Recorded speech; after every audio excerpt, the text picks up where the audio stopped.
You are somebody who, I believe, flies under the radar, and the impact you've had in the state of Utah and everything that you do and the amazing career you've had and the accomplishments. So I don't know where to start actually with you on like where, when interviewing you, I'm not entirely sure which place we should start, but maybe just tell us like first big win for you. First big win. First big win was July 6th, 1996. You have the exact date. Yeah. That was the day that humans, the internet, money met a new technology. That's what my whole career's been about. Yeah. I started a couple little companies before that, which were fun, interesting stories. But the first real kind of intersection of this thing called the internet and making the first product available on the internet. You know, we just took this little interstitial banner, slapped it up in what was then AOL. Just a web form, taking a piece of paper into a screen. 60,000 accounts in day one. Are you serious? And we realized this internet thing was real. What was the name of this company? Called First USA. So it was the best performing financial stock in the world from 92 to 97. And I just happened to be, I'd done some work with them as a student when I was on campus at Utah State, and they were one of my clients. And then I went and did, and I worked with them and got in with this just amazing group of people that in the payments, what would become known as the payment space. Yeah. That was mind blowing. No, creating that internet experience was new. Little did people know that there was it was just a web form and that was printed in the back office and rekeyed into another system. That is so funny. But it opened up an entirely new world. So that was probably the first real, I was just part of the team. I was a young guy and saw it and experienced it. But that led to then trying to do things for the first time with the intersection of people, money, and technology. Like you couldn't get enough of that. Like you're like, I've got to do this. Yeah, because it went from doing the first product to then we're like, okay, well, wait. Over a period of time, and I just happened to be working with some of the most brilliant people operating in the space. And then we decided to create the world's first internet bank. Clayton Christensen dubbed what would become known as Wingspan as the first internet bank. And again, I'm just a young guy carrying the bags for these brilliant executives. But to be there and to experience that, it was captive within another institution that would become Bank One, that would then become JP Morgan Chase today. Mm-hmm. But taking the first product, then to the first real internet bank, then we spun out and we raised $20 million of venture capital and created another internet bank called Juniper. And so those taking a single product, a monoline product, which is, how a lot of startups, especially fintech they start with a narrow, beautiful experience. And then they expand. And so that's what we did with Wingspan. And then we started Juniper. And Juniper was another internet bank, one of the first early internet banks. And it was right about the time that Elon was starting X.com. Yeah. And they were focused on payments. Where was Juniper? Where were you? Wilmington, Delaware. Okay. There's this kind of epicenter of payments talent emanating out of Wilmington, Delaware. Yeah. Interesting. Yeah. Is that because of the tax thing or what is that? Like I know corporate headquarters, global corporate headquarters. It's the corporate capital of the world. Yeah. But then just a couple of payments companies really started there. MBNA, First USA. They became the Coke and Pepsi of competition in the payment space, especially when it came to co-brand and the introduction of a picture on a card, rewards programs on a financial instrument for the first time. doing the very first in-airport marketing where you set up and you get somebody to sign up for a credit card in an airport, doing it at football games, baseball games, the proliferation of leveraging brands that have established relationships, deep relationships and trust with their customers, but want to extend that relationship into a financial instrument, a financial product.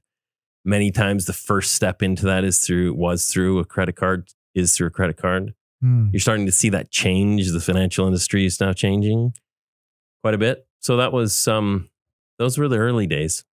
So first decade. So when Juniper spins out of Wingspan, you go to Juniper? Yeah, Wingspan was under Bank One that would become JP Morgan Chase. And then Richard Vague, Jim Stewart, and a number of other people kind of left and raised some money, and we started what would become Juniper, venture backed by Benchmark Capital and Bill Gurley and the team. $20 million raised. It was the first time any financial services company had ever worked with IDEO, the industrial design firm. So it was very much focused on how you bring this human experience and technology together in a full service internet bank. And that is today, started as Juniper. It is today the sixth largest credit card issuer in the United States under the brand of Barclays, because after 5 years, we sold it to Barclays. And so that first kind of decade of the career was back on the East Coast, payments related, very innovative, super high growth companies. And then we sold the business, and that opened the door to the next chapter. Yeah, that is incredible. Why do they change their names so often? It seems like in financial and banking, like the names are always changing. I guess that's true everywhere, huh?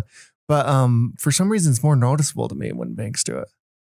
It isn't so much the names changing as the fact that you have 20,000 banks around the world today. That's consolidating and will continue to consolidate until you get to maybe hundreds of banks. But the United States alone has, depending on how you define a financial institution, a bank, there's between 5,000 to 6,000 banks in the United States. And most of the biggest banks are an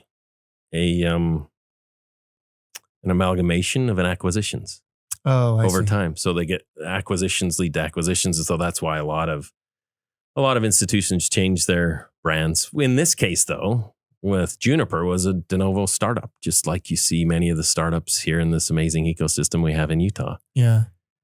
So what did you do after that? So we had 2 kids at the time. Living in Delaware? Living in Delaware. Okay. I'd been there a decade. My wife joined me 4 years into it. So we'd been married about 6 years. 2 kids. I just graduated from business school on the side while growing this startup, and had a successful exit. And then the acquiring company, this big multinational British bank, what they referred to as a Quaker and white shoe British bank, said, we'd like one of the team to come to England. Well, I'd spent 2 years over in Norway, had moved around a lot as a kid. I liked change. My wife's from Utah too. Yeah. Not as thrilled about the change and the change that would come, but I told her, look, it's 6 months. Let's go celebrate. We've sold the business. We got 2 kids. Let's just go celebrate for 6 months in London and the UK and live up the experience. 6 months turned into 14 years. We spent 2 years in the UK, 4 years in Dubai. Amazing stories and experiences in Dubai. 5 years back in London. And then 3 years in Madrid, Spain. And this is all for Barclays? No, the first 3 were Barclays. 3? Okay. Last one was so that was a big British bank. Yeah.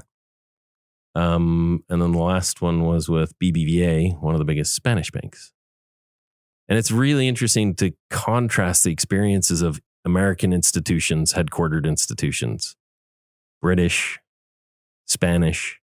And if you look at the makeup of their businesses, their customers, so much of it still connects back to the old empires. Is that true? Oh, yeah. That's fascinating. Yeah. That's way cool. Yeah. So for Barclays, it was a presence They had a global presence, big across Europe, big across obviously the UK, but then they were the biggest banks in their British colonies in Africa. Barclays had been in Africa in Ghana for 90 years, and Ghana as an independent country had existed for 50, as an example. So experiencing that kind of global trade, global exposure across markets and operating in global businesses at scale, just the natural learnings you get walking into the office, and you got a call with Ghana, then you got a call with Indonesia, then you got a call with Russia, and then Japan, and working in global markets like that, and understanding the maturity of markets and what works in one and how you can take it to another. Mm-hmm. That was fascinating. Yeah, that's way interesting. What did you learn about humanity? Are we more similar than we think, or are we as divided as they say we are? I think there's a lot of, at a very, when you boil it down to a very human level, yeah, we're very, very similar. Yeah. But the cultural nuances and what people place value on is different in each market.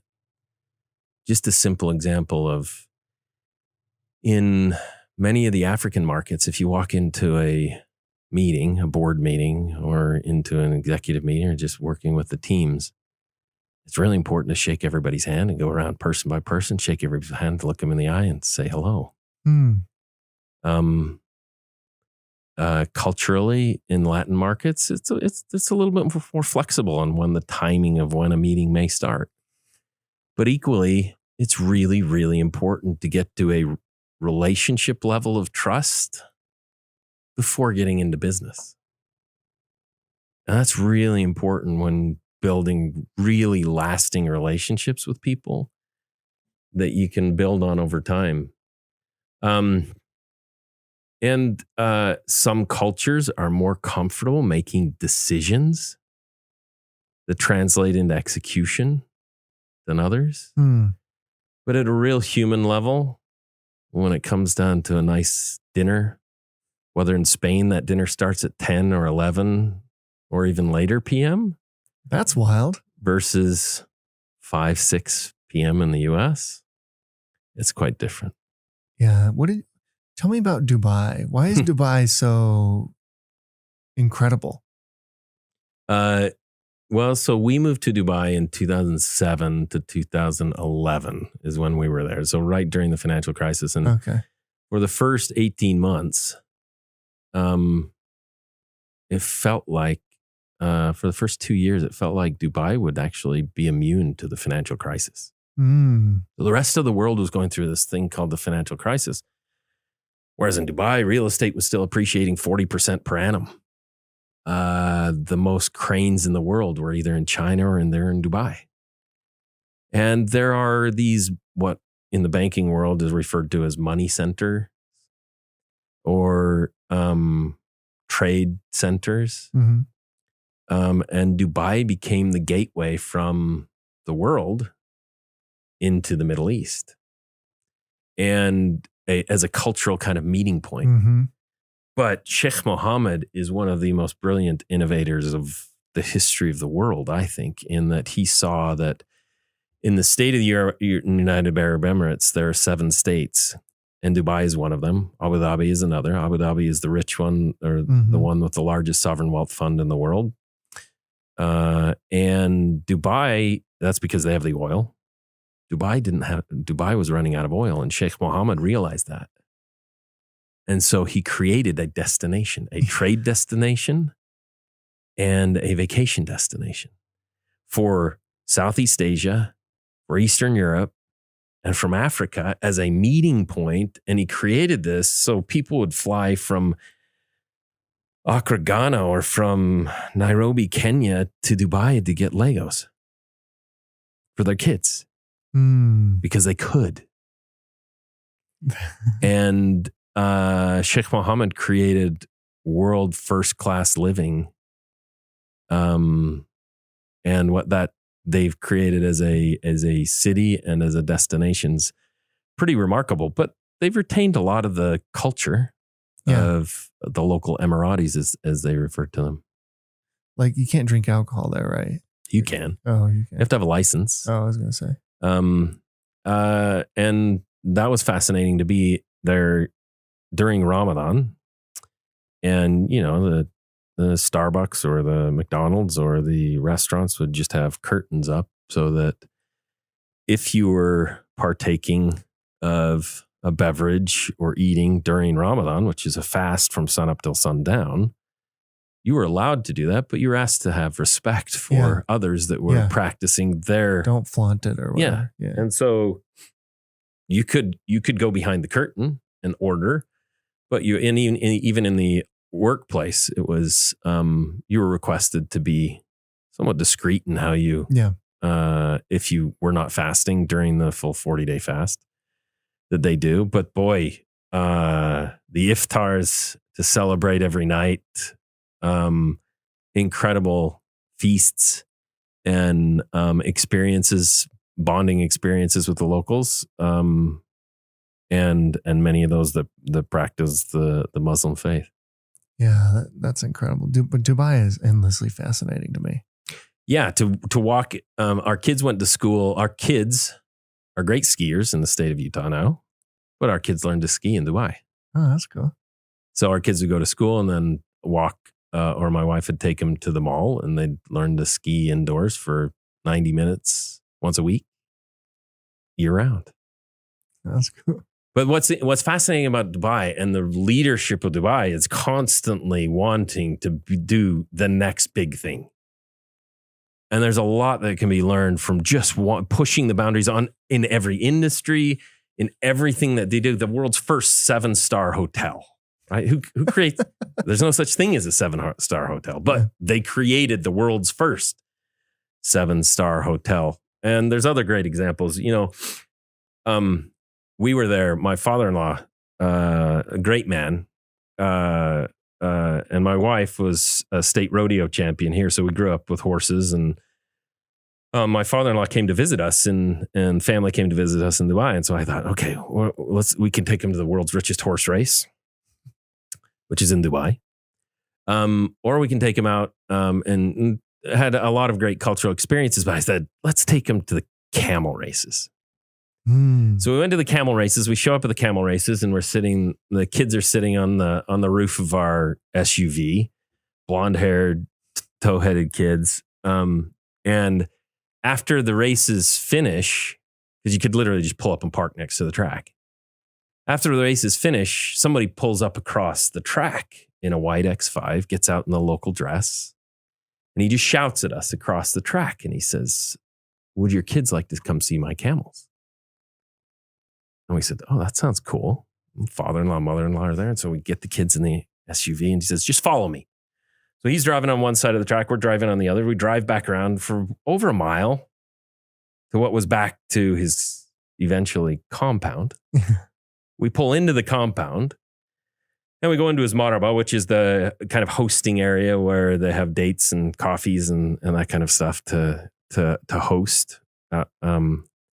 We sit down, and my father-in-law and he are talking about their trophies in Western rodeo. It's the belt buckles. He was showing us some of his camel trophies. And he then spent 3 hours personally picking up our kids. And as we pulled into the compound, we realized that this person had some money and he had about 300 camels.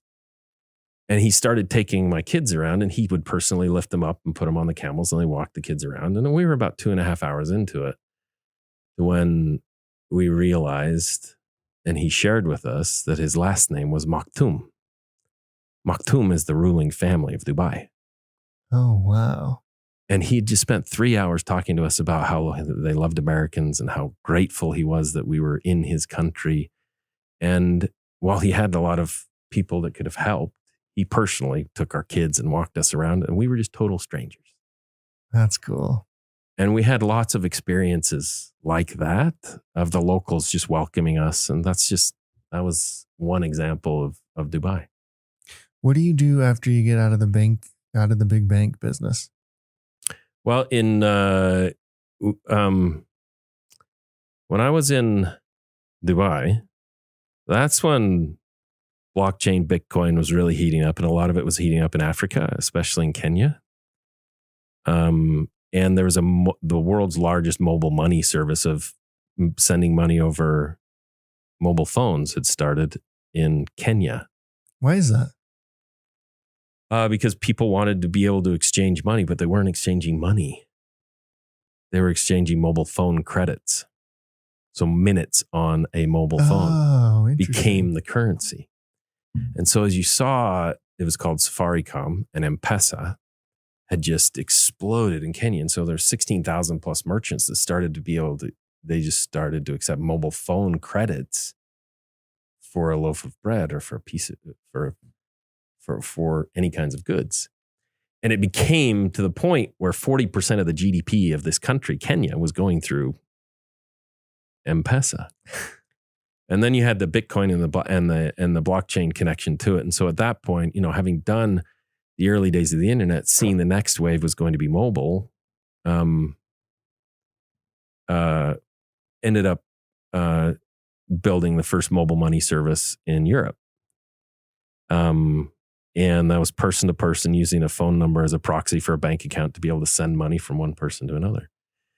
And then we created the world's first Fintech accelerator in London. Yeah. Which was a lot of fun. And that was coupled with the big financial institution as a way to drive innovation into a big 200,000 plus employee organization, and to intersect innovators and disruptors and with a recognition that the best thing that you can do for a startup isn't to give money. Financial capital is great. Venture capital is great. Mentoring is fantastic. The most valuable thing you can give to a startup, and this is how I met a lot of the founders in Utah when I wasn't in Utah, is to become their customer. And so we tried to unlock a $2.5 billion technology budget every year. So can we take a little part of that and point it towards the startup ecosystem? Because during that period of time, after the financial crisis, Europe was dead. There were 0 companies in the IPO pipeline. 0. And there was this inferiority complex to London and the UK. Potentially, why is innovation happening in the United States and it's not happening here? We've got all the universities, we've got all the people, we've got industry, So we did a lot of stuff to try and connect that within the ecosystem of London. Did a lot with the government, with Boris Johnson, who had become Prime Minister of the UK, and others. So that was some time back in London. And then the number one banker in the world in Spain called. And there's something magical about working with people at a level that are recognized as the best in the world at what they do. Yeah. Or being the best in the world in something. And we did that in Spain for a while as a family, didn't speak Spanish. And then we came home. And we came home for family and for very personal reasons to get back to Utah. And real quick, on the accelerator front, why don't we have something like that in Utah? And what makes a great accelerator? We've explored it. We've talked with a number of, and there've, I think you did something way back in the day. There's some ingredients for doing a startup in the right way. And again, the biggest intersection between how you run the startup, the intake, whether it's Y Combinator, Techstars, 500 startups, whoever it might be. The selection of those is important, and it's all about team. But the biggest metric on the success of an accelerator is if the startups can emerge out of that 110-day program, depending on how it's designed. Most of them are about 110 days, with a contract with a customer. Yeah. That can help them scale. That's what YC is brilliant at. Yeah. YC is really good at that. They are. Accelerators are hard. And I mean, what would you say? It's like YC, Techstars. You mentioned 500 stars. 500 stars is still around? Yeah, they're still around. I didn't even know that. But it's an interesting way to start a company. Anyways, what did you learn running that? Oh, there's a physical transformation of kind of legacy leadership executives that are operating these big multi-billion-dollar companies. When they see their business being disrupted by somebody sitting across the table from them, that's a 24-year-old young woman that has 3 years and maybe not even in the industry, but has come up with this brilliant idea and is just a force of nature and tenacity in wanting to disrupt the space. I'll never forget, we had the head of corporate banking. You know, this is an individual that has the nicest house on the Cape in France on the shore as a vacation home and interacts with these huge multinational companies and executives all over the world and runs a multi-billion-dollar business. And he walks into this space that we've created, a physical space as a gathering space for these companies to work together and for us to meet. And to literally see the physical, physical transformation that came over when it clicked and saw the disruption that was there and the contrast to what was being operated with tens of thousands of employees at scale across businesses is magical. And to see that cultural transformation is pretty cool. But then to see companies that have come out like Chainalysis and Alloy and others that are multi-billion-dollar startups that have started with just an idea, and then the formation of that team and see what they've been able to build. That's really cool. And to see remnants of that, examples of that also here in this ecosystem, which is what I love to see. That's really exciting at the point of inflection we are as an ecosystem. It's pretty magical. Yeah, that's super cool. So you come to Utah. What do you go to work on? So we moved back. So for a couple reasons, for family and stuff, and there's I'd had the privilege while overseas of helping build some of the best mobile experiences for money, and recognize that. Especially with COVID solved the fact that you could essentially do everything you do in a bank branch on a mobile device. And so I've spent the last 4 years really diving deep into the technology that sits below the experience. So when Clint taps on the glass and he wants to open an account at some financial institution, that there's nothing below the glass. There's nothing there. But somehow a message is sent somewhere to open an account, which is so foreign to previous generations. And the technology that actually enables that, whether it's from security or from making those actual interactions intelligent and the use of data, the actual functional elements of how do you do that in a way that can be regulated by a federal oversight committee. So that's what I spent the last 4 or 5 years looking at those technologies, and I run a company now called Galileo that does that. And the next 7 to 10 years is going to be a massive transformation in that technology that enables the experiences that everybody kind of takes for granted when you tap on the glass and all of a sudden you can see exactly how much money you do have. That actually is kind of wild. It's pretty amazing. Galileo is incredible. It's wild. What is the future of money, though? The future of money will be there's kind of 3 phases to the evolution of money and how companies design experiences around money. The first of those is just simply making it digitally available.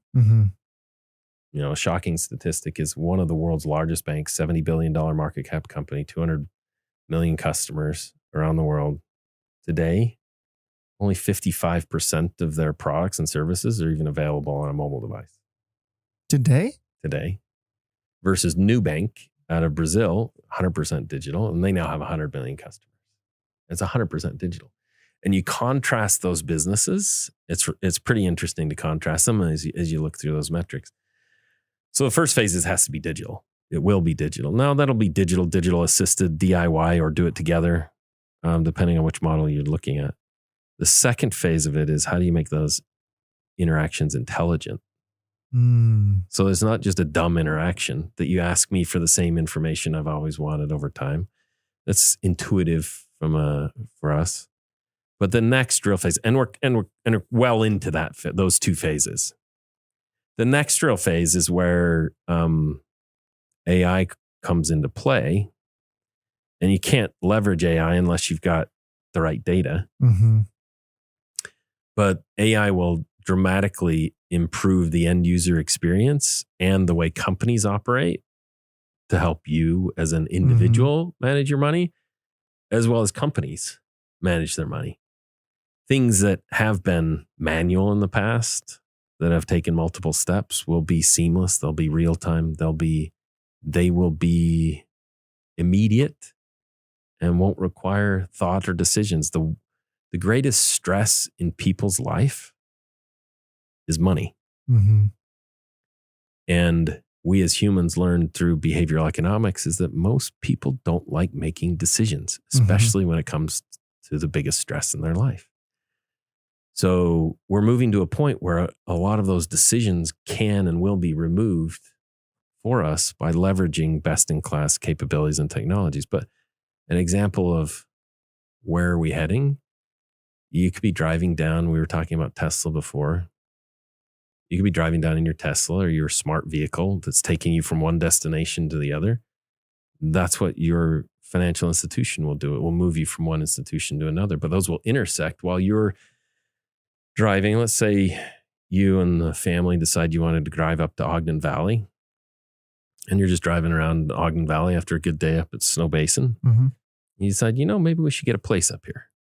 You drive past one of the local places, or you simply say to your vehicle, and let's call your AI Clint. You say, hey, Clint,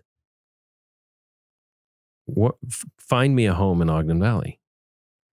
And through voice interaction with a computer, you will have 3 options that are already pre-vetted based on your financial affordability, based on the timeline it would take to close, knowing you because they've got a view of your full financial life, and say to you and your wife sitting next to you, say, there are 3 homes that we found that are 1.5 miles apart. All of them would go to Snowcrest Middle School or to Valley Elementary School. All 3 would be affordable. All 3 could qualify for mortgages from these 3 financial institutions. I can have the offer submitted with a tap on the glass because it will likely require some form of recognition. Voice print might work, but it might require an actual tap on the glass. Would you like me to submit the offer today? Yes. Within 30 seconds, you could have a response back saying the offer is accepted. Within then another 30 seconds, the 123 signatures required on a mortgage application and on a closing documentation could be closed in a matter of 90 seconds. That's wild. How far away are we from that? Not far. Interesting. What do you make of the rise of BRICS? What do you like mean is the dollar always going to be the world's reserve currency? Or, with Russia and China and Saudi Arabia and Iran and all these people kind of creating their own, that's kind of fascinating, right? It is. The underlying, there's the currency itself, or the token, or the value that is exchanged. And again, looking back at him, even in Pesa, and the exchange of mobile money, mobile minutes is a form of value and/or currency. Yeah, that's right? actually fascinating. And so there has always been an exchange of value, and whether that value is regulated by a government is interesting. And again, the study of Kenya is interesting because the currency, the notes, the dollars, or shillings or whatever the currency is of the local is usually issued by the local government. Yeah. And that is a form of currency in a local government. But it's also interesting to look at these global currencies, whether it's crypto and or other things, move that up a level. And the exchange of those currencies are valued based on the exchange of the individuals operating in that individual market. And there are major players around the world that are influencing that. So you mentioned some of the countries. Mm-hmm. Some countries are accepting those currencies. Others are still kind of waiting to see. But the underlying technology that is the blockchain is fascinating. Just the computer science associated with it is fascinating. Oh, yeah. And that will enable Endlessly. a lot of the experience we just talked about in the car. But the actual currencies themselves that sit on top of it and the global powers and how they react to that will be fascinating to see how that plays out. I know. Like, most likely the dollar's still the reserve currency 50 years from now, but it's not guaranteed. No, it's not. And what Bitcoin does, and, you know, any cryptocurrencies like it, but particularly Bitcoin, is you kind of don't need a country at that point. That's like that. I think like the reason why it's so fascinating is like governments exist primarily because they have a monopoly on currency and guns. You know? Like, so you can kind of control things. Now they'll probably still have the gun thing, but if the dollar is worth nothing and we're all doing Bitcoin, that changes the America, doesn't it? Yeah, I don't see that happening. But I don't either. It's an interesting world to consider. But states, counties, cities, and countries exist because people gather together. And in our great country, and again, having lived outside of this amazing country and this amazing state, we have a deep appreciation for what we have. Yeah. And what is truly special here. And the ability of people to organize to create our own form of government is what's amazing about this country. Yeah. And as long as we as the people have a voice in being able to govern and to establish that governance and establish our leaders, it's magical. Yeah. And not everywhere has that. Almost not nowhere. everybody gets to experience that. And we're very blessed to be able to have that today. Yeah. Yeah, that's a good point. Then we have the Federal Reserve, which is its whole... Which has deep roots in the state of Utah. No, I don't know how many people know this, but the Federal Reserve was started by Merimer Eccles. Merimer Eccles is a Utahn, the Eccles family. It was the Fed was started, and I shouldn't, Spencer and the family should talk about this more than I, but the state of Utah punches way above our weight when it comes to the monetary system of the United States. There are those that would say that that Utah is the fourth most influential state in the United States because of the monetary system, the companies that are headquartered, the fact that we have the industrial loan corporations here. 95% of the industrial loan corporation balances are in the state of Utah. We have the Fed that was started here, and then you have the tech ecosystem. So the deep roots that we have in the financial industry in the state, coupled with our deep roots in technology. I think you had Blake on here talking about the deep roots that we have from Novell and We're Perfect and that. The intersection of those in the state is what's really fueling some amazing fintech startups. Yeah. You've got just within the last couple of years, and I'm not going to be able to name all of them, but you've got Steve Smith, Nick Thomas, and the team at Finicity exiting to MasterCard. $1 billion exit. Huge exit. Big exit. Didn't get nearly enough play. No, but that's a unicorn exit. Yeah. And I forget how many millionaires they made out of the angel investors that they opened up and invited into the ecosystem. The Divvy team, Blake and his team. Have you ever seen a fintech company built that fast with that fast of an exit with that big of an exit? It's pretty remarkable. There aren't many like it.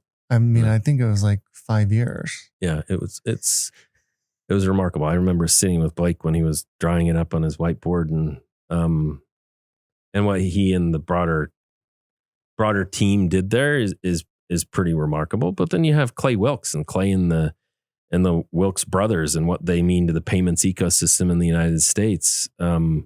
Clay built up the Galileo business that I now run, and I'm fortunate to have been taking it over from when he founded it, and that was a $1.3 billion exit. Yeah, the Wilkes. And to see that kind of that cycle of scale, businesses scaling up to a point that they can exit, the next phase of our ecosystem has to be keeping the companies and keeping the headquarters here. Yeah. And that's a big part of what I'm focused on and trying to help Utah as we move forward. How do we do that? A lot of it comes down to connecting the key influencers in the ecosystem across government, industry, academia, and the startup ecosystem, everybody working together and having great founders like we have here. I mean, what you and the founders of Silicon Slopes have done, that's a huge part of it. Yeah, it's pretty wild. The fact that we have founders in the state, Josh, Ryan, and others, Todd and others, that have stood up and said, we're going to keep making this place special, investing their own money to build ecosystem and having the vision of what that means for the ecosystem and doing it for the good of the ecosystem and keeping companies in Utah. Yeah. It starts by some of the leaders keeping companies in Utah. We've kept Galileo in Utah. Yeah. Ryan's kept Qualtrics here. Josh is keeping Domo here. Vivin's still here, right? So keeping these companies in Utah and scaling them up so that the Novels of the world become the next Microsofts. Mm-hmm. How do we do that? That's the next stage. That's the next story of the Utah ecosystem, I think. Do you think that company has already been started, the one that will be the next Microsoft? Or do you think the soil's not exactly ready for something like that yet? With what we can see is happening in this ecosystem, it's very likely one of those companies is already started. I don't know exactly who it is. Yeah. But it's very possible it's already here. And it all comes down to the appetite to grow and scale from Utah out. Mm-hmm. You know, one of the things the Olympics is doing and that a lot of the great leaders in the state are doing is bringing the world to Utah. One thing COVID did was open up the Utah talent to the world. Oh, yeah. The world's discovered Utah. Yeah. So how do we keep Utah companies in Utah? Because there's some stats that once a company's acquired and headquarters becomes a second headquarters or a second office, you lose a notable part of the job. Yeah. And so keeping headquarters here and having that as an example is pretty critical for us. Yeah. And having like people like Reed Hastings buying mountains and, you know, all that type of stuff. That's pretty cool. Yeah, it's awesome. Like it really is. Yeah. 2012, 2013, you know, we couldn't get too much attention, but we've got all the attention we can want it's changed. Right now. I mean, you just look at the talent that's wanting to move here or has moved. I just look at my own business. The level of talent that wants to be part of this ecosystem, wants to have a home here, and look at the construction that's happening in the state, look at the health of our economy. It's pretty special. Yeah, it really is special. Why are we so good at fintech here? Because that's a new thing, relatively. I mean, obviously we have a long history of it that you laid out there, but we've typically only been good at SaaS. Fintech is really interesting. We have, but Utah has deep history in doing service in the financial services industry. So whether it was call centers or whether it was marketing, Utah has deep history in that. There are a lot of financial institutions that have had their headquarters here, have had offices here. And then as the discovery of the amazing talent we have here, and the convergence of our deep roots with our financial institutions that we have and the amazing tech talent we have, that's translated into the creation of pretty amazing businesses. What about and SaaS naturally requires data. Yeah. And leverage it. So much of what we've done and the businesses that have been built has leveraged data to be able to create the future. That's a part of Qualtrics' story that doesn't get talked about enough. Is just how much data they had. It's amazing. And how much data that's obviously worth. It's pretty incredible. Yeah, they'd accumulated a ton of data over the 20 years to have really, really impressive insights over consumers and the experiences they want, all that type of stuff. I find that fascinating. What about our venture community? Is that how are we doing there? And obviously, part of this is every top VC firm in the country and in the world is here too. But what about our local ones? They weren't 10 years ago. No, they weren't. Not even close. No. Josh tells a story of trying to raise money for Omniture, and he told him it was a very prominent VC, and he's out in San Francisco, and he tells him where he's from, and the VC just stops talking to him and walks away. Doesn't happen today. That's how it used to be. Yeah, it's not like that anymore. Yeah. We have some great local VC firms that have backed some very successful unicorns and have had some very successful exits, and they're reinvesting in the ecosystem. Mm-hmm. And getting that cycle is magical. Yeah. That's great. And we've got some great leaders that are doing that. We've also got some of the biggest VC firms in the world and private equity firms in the world and private family offices. Don't underestimate the private family offices or the angel networks. We've got a really good angel network. Are investing as much as they are. Most funds, if not more. They are. And so we've got the VC, you got the PEs, but the family offices and the angel networks. Yeah, tell me about that, because I actually don't experience a strong angel network. So I'm missing something. There's some really interesting networks, whether from Park City or Salt Lake and others across the state that are putting their capital, whether it's ticket sizes and investments from anywhere from 10, 25,000 to 250,000. That's sweet. Individuals have different tolerance levels and appetites. Some are more structured and they have their very structured approach to it. Some are willing to just take bets on founders off a gut. And that's magical. We've got some really successful individuals and angels that are willing to take the bet on the next person because they had someone take a bet on them. Yeah. And they want to pay it forward.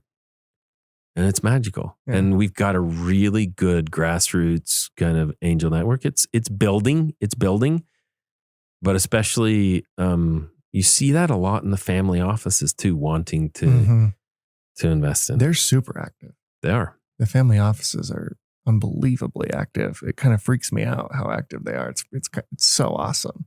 It's like we gained 4 or 5 funds. It's pretty exciting. It's pretty cool. Yeah. It's very. So what does the next 5 years look like for you, for Galileo? So Galileo today has about 200 million end users on our platform. We're a rule of 40 company, operating across 16 countries and about 1,600 employees. And we're headquartered in Utah. So cool. And we've gone from 3 countries to 16 countries in 3 years. And the goal is to make it a global company, a global technology company that serves financial services. Why stop there? Yeah. There's really, really exciting developments that we can see in that convergence of technology and shaping how businesses interact with money and individuals. And then helping to scale businesses, especially Utah businesses, and helping them go global. Yeah. That's so cool. Well, like when we started this conversation, like you are a very underrated member of our community. Like the things that you have done is just so incredible. And yeah, you need to grab the microphone more, man, because we can learn a lot from you. Well, we've got amazing people here. You know, when I was overseas, we'd have a $2 billion technology budget, and in a couple of companies we worked at. And I remember reading articles about what was happening in the Utah ecosystem. And I wasn't in the Utah ecosystem. I was in London and Singapore and Cape Town and Tel Aviv, and helping build ecosystem overseas. But then reading about the Utah boys and what they were doing. And, you know, it was interesting. Every summer we'd come home, I'd take a couple of days, and I told my wife, I just wanted to network with the ecosystem here and connect with some of the ecosystem. And I remember sending notes to Josh and Ryan and some of the Utah boys I was reading about. I didn't know them, but draft up a note that say, hey, Josh, we're on a $2 billion technology budget for a global financial institution. I'm a Utah boy. I'll be home for 3 days. Can I meet and become your customer? And it's amazing what that'll do to creating relationships. There's a number of people didn't even respond. Kidding. No. And all we wanted to do was become their customer. But that's where it comes down to the ecosystem that we have here in Utah. It's very open. It's very connected. And people want to help others. That's what's magical. Yeah. And so cool. We've got a very pay it forward culture. Have you ever seen an ecosystem like it? Like, what would be a comparable outside of the United States? Yeah, a lot of a lot of the African ecosystems, Cape Town and others are. When studying ecosystems, there's a couple of companies, the Case family that founded AOL, and a couple of others, Kauffman Foundation and others have studied ecosystems. They studied the U.S. ecosystems. They studied the cities. Steve Case did that whole bus tour. Yes. So that was very cool. Yeah. So I did a panel with Steve Case at Obama's visit to Nairobi, and we talked about this. And the biggest thing, and we did this in London, there's a group called the Big Innovation Center in London that was formed and literally studied ecosystems. Again, 0 companies in the IPO pipeline back then. What's the one thing that separates an ecosystem from others? And the number one thing, and it is measurable, is connectivity and pay it forward. So this thing that people talk about, going to Silicon Valley and you meet with somebody for a coffee and then you walk out of it with 7 connections because people just want to connect you with other people and they've got connections. And like, oh, you know, your business sounds like his business. It might be like yours. You guys should talk. But then this partnership might lead to this, and those degrees of separation and the network thinking and network connectivity that amplifies things. That's magical. Yeah. We're building that here. And a lot of what Silicon Slopes is doing is opening that up. Yeah. Because otherwise, if you're on the outside looking into those networks, it's not a fun place to be. Well, that was the hard thing. That's what I love. What you guys are doing. How do you get in there? You know, that was always the hard thing. Like early 2010, 2011, it's like, how does somebody get in there? Like, we know things are happening there, but how do you get in? And how do we kind of pull all of that incredible experience and knowledge and mentorship out of this incredible group? And the fact that they did it, the fact that they got in a room together and they were like, we're going to build this nonprofit that we're here right now. It's pretty remarkable. It's awesome. It's pretty remarkable. It's someday there'll be a case study, if there hasn't been already, written on it. But, you know, if there is somebody watching this or that attends the Silicon Slope Summit and sits there and looks at the person talking on stage or sees you interviewing some world-class individual and it feels like fairy tale, like it's too distant from me, I'd say shatter that thinking immediately. Not in Utah. You can get there. You can get there. I mean, I watch some of these young college students. I watch my son. And sending a simple note to a CEO of a company on LinkedIn or reaching out to a CEO, you'd be surprised how many CEOs of companies, publicly listed companies, privately listed companies, will take a call with you. Yeah. Or will create an internship for you. Absolutely. Yeah. If they see you're hungry and just want to learn and build the thing, no question. No question.